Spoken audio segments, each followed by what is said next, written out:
kon Abdoulaye Mbow journaliste itam mu doon joxe li nga xam ne moo di njaalam waaye itam ay dénkaan yi nga xam ni war nañ ko dénk ñi nga xam ne ñoom ñoo yore couleur yu mel ni nga xam ni bu ñu jëlee ab décision mën na jaar foofu taar réew. waaw ñu ngi koy jaajëfal Abdoulaye Mbow vraiment nekk koo xam ni moom it ku am xam-xam macha allah. exactement donc waxam rafet na trop. donc di ko jaale moom it di ko jaale Sénégal gi yëpp. donc sànq li ma doon poursuivre li ma doon wax ak donc monsieur Maïga. donc pour lui dire que conseil constitutionnel dafa am ñaari fànn yoo xam ne mën nañ ko saisir donc par le biais d'un recours war nañ ko mën a saisir mu artu si beneen bi aussi avis consultatif donc maanaam pour mu joxe xalaatam par rapport ak telle situation. mais fekkee un avis la donc l'avis n'est pas obligatoire ça ne dit pas donc son auteur donc loolu yaakaar naa ne mënuñu si artu. mais li ne fii mën a jàpp si li nga xam ne ni moom bi mu fi toogee ba léegi Abdoulaye Mbow rappelé na ko tout à l'heure donc vraiment stabilité dafa am si langue politique bi parce que conseil constitutionnel def na fii donc liggéey bu mucc ayib donc li ñuy ñaan mooy ñi nga xam ne ñi ngi fi nekk ak ki nga xam moo ko fi war a wuutu donc héritage am vraiment ñu approprier ko ba nga xam ne ni tey donc lépp loo xam ne jéego na si langue politique bi ñëw si ñoom na nga ko saytu bu baax ndax lii méngoo naag sunu charte réew wala déet su méngoog sunu charte réew ñu doxal bu méngool sunu charte réew ñu teg ko fële mu donc la vie continue donc loolu vraiment moom la ñuy xaar si ñi nga xam ñi ngi fii donc vraiment jël exemple bu baax si ki nga xam ne ni moo fi jóge. Par rapport à cela dama lay renvoyer à la loi organique numéro 2016-23 du 14 juillet 2016 relative au Conseil constitutionnel. Donc, qu'est-ce qu'il dit cette loi organique? Parce qu'il y a valeur constitutionnelle. D'après que le Conseil constitutionnel rend en toute matière des décisions motivées. En toute matière des décisions motivées. Ben.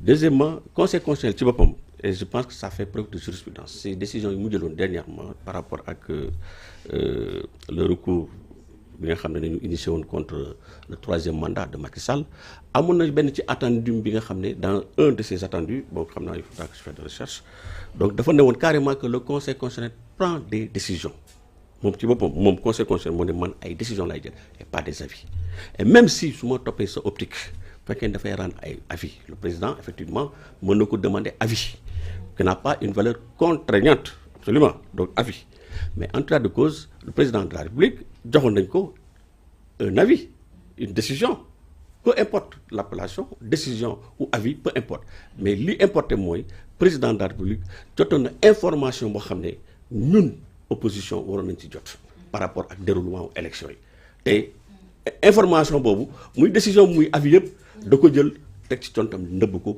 pour un gouvernement qui prône la rupture pendant 2 mois et 3 jours c'est-à-dire 62 jours ñoom ñu ngi yore information ils ont eu le temps de préparer les élections législatives de préparer seen liste yi préparer maanaam lépp li nga xam ne moom la élection di laaj yaa ngi dégg sur 2 mois durant lay soog a jël décision boobu ou bien avis peu importe daal di ko publier ñun bi ñu koy yëg ça nous est tombé des nues donc mu nekk loo xam ne tamit y a ce qu'on appelle une rupture d'égalité te ba jàpp naa ne président de la République dafa war a tëddee njaaxaay ñaay donc il doit être le président de tous les Sénégalais mais waru nekk le président d'un parti yaa ngi dégg ba di ko jël ay privilèges yoo xam ne ñun au niveau de l'opposition amuñu ko loolu aussi c'est une situation boo xam ne dañ koy déplorer peu importe muy avis muy décision mais loolu le fait est constant mooy Pastef amoon nañ ay informations par rapport ak élection yi passé yoo xam ne ñun en tout cas opposition amuñu ko woon donc loolu aussi moo tax ma ne conseil constitutionnel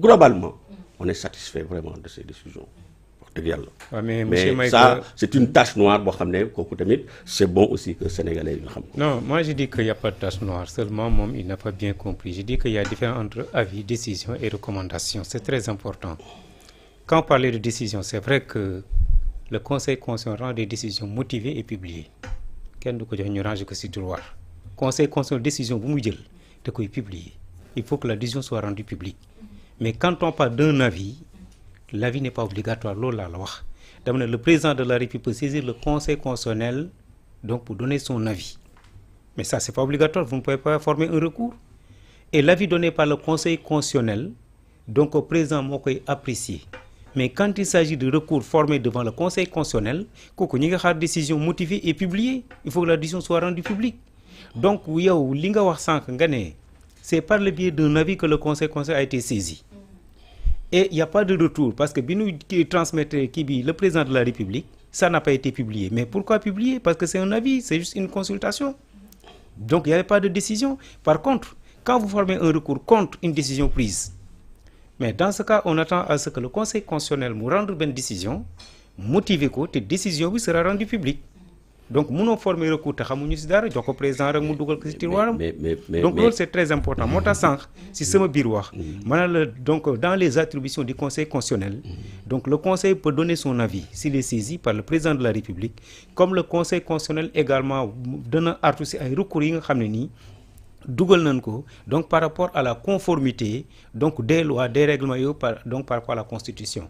Mais bu boobaa fekkee ay recours la il faut que mu rendre décision boo xam ne da koy teg fu leer motiver ko te loolu aussi askan bi daan xam lan mooy position Conseil constitutionnel si mbir mi. Mais un avis, encore une fois, on n'a pas besoin que ça soit rendu public parce que consultation la dana laaj sa xalaat boo may laaj sama xalaat ma ne la lii laa xam yow nag yaa koy apprécier ndax loolu da nga koy jël wala doo ko jël. Professeur, voilà xam nga c'est-à-dire yaa ngi des ay recours xam nga recours on ne peut pas faire de recours contre le Conseil constitutionnel loolu mënu nekk. Non waxuma ko recours dama ne quand vous formez un recours devant le Conseil constitutionnel, on sait que les décisions rendues par le Conseil constitutionnel ne peuvent pas faire l'objet de recours. Voilà, on est d'accord. Merci. D'accord. Ne peut pas faire l'objet de recours. Le Conseil constitutionnel est saisi par le biais d'un recours. Voilà, il est saisi par le biais d'un recours. Donc, ce n'est pas des recours contre les décisions du Conseil constitutionnel. Non, là, il faut il fallait clarifier ça. Là, mais en tas de cause, professeur, vous êtes d'accord avec moi que le président de la République du Sénégal, M. Bassirou Diomaye Faye, avait des informations que le Conseil constitutionnel avait mises à sa disposition suite à sa saisine. Oui, parce que c'était un avis. Voilà, information ça a impacté. C'est la base d'un avis.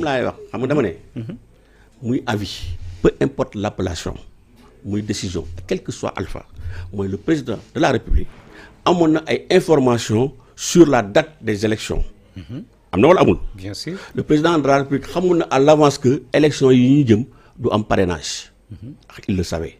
Nous, on ne pouvait pas ça. Nous devons préparer un parrainage, alors que nous, ils n'avaient même pas besoin de ce sacrifice. Parce que parrainage, nous, il a un sacrifice. Nous devons épargner vraiment gymnastique bobo.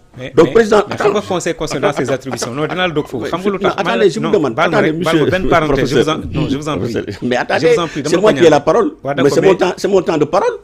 C'est mon temps de parole. Voilà. Donc, après, vous allez apporter la réplique. Comme on l'a toujours fait. Voilà. Donc, vous êtes d'accord d'avis que le président de la République donc, avait saisi le Conseil constitutionnel par rapport à d'abord comment s'appelle l'annulation ou bien la suppression donc, de la 14e législature à mon information bobu à mon nek dina meuna donc disons dissoudre l'Assemblée nationale. Président de la République xamone ni il y aura des élections à date échue, date bo xamné mom xamone nako déjà à l'avance. Président de la République xamone ni élection yi du am parrainage. Yaa ngi dégg président de la République xamone ni yaa ngi dégg caution yi nga xamné dañu wara déposer pour participer aux élections xamone nako. Donc il avait toutes ces informations. Lolu c'est clair et net koku mom ken mënu ko lam-lamé.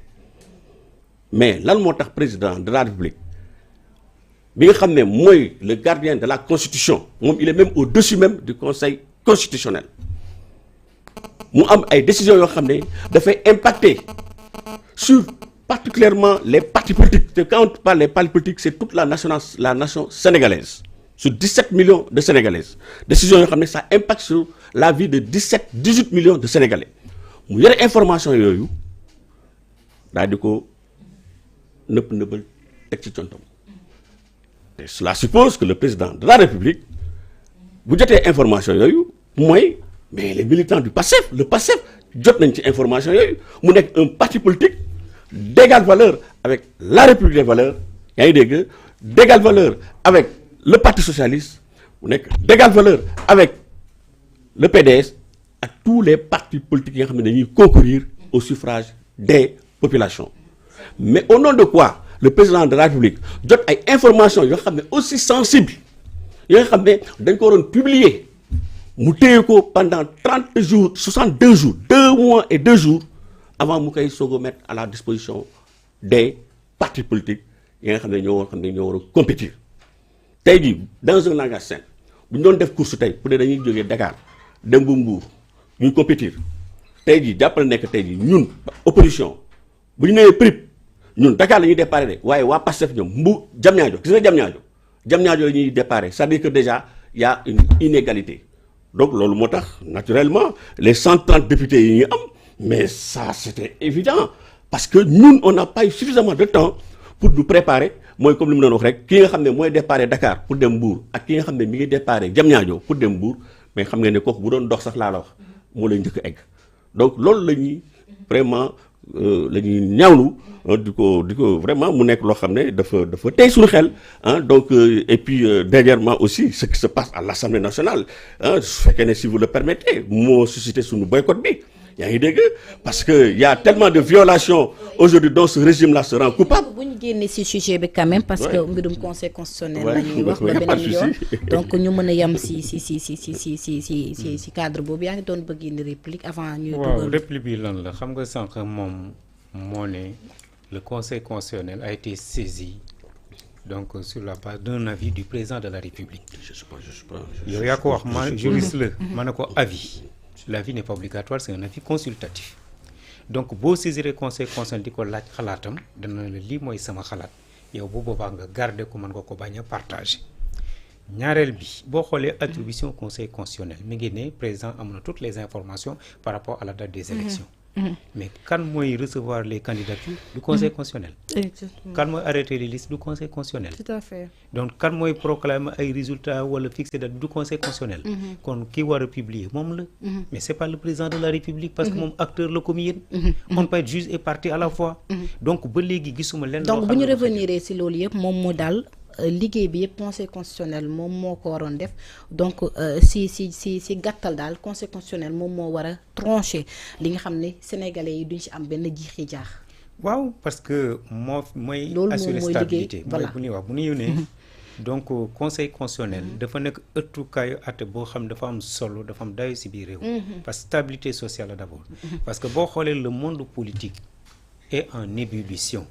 Parce que ça peut se comprendre sont des conquêtes sont des intérêts divergents donc il faut mu am ëttukaay atte boo xam ne nii day stabiliser te ni muy stabiliser moom li ko ñor mooy constitution bi maanaam garde-fou la donc nanu ko aar ba nga xam ne nii tripatouillage du si am lépp loo xam ne nii damay daal di la dog rek après ñëwaat parce que war nañu déglu léegi la jël appel ki nga xam ne mooy secrétaire général syndicat travailleur de la justice di maître Aïboune Diop maître yaa ngi en direct maa ngi lay nuyu bu baax di la ziar.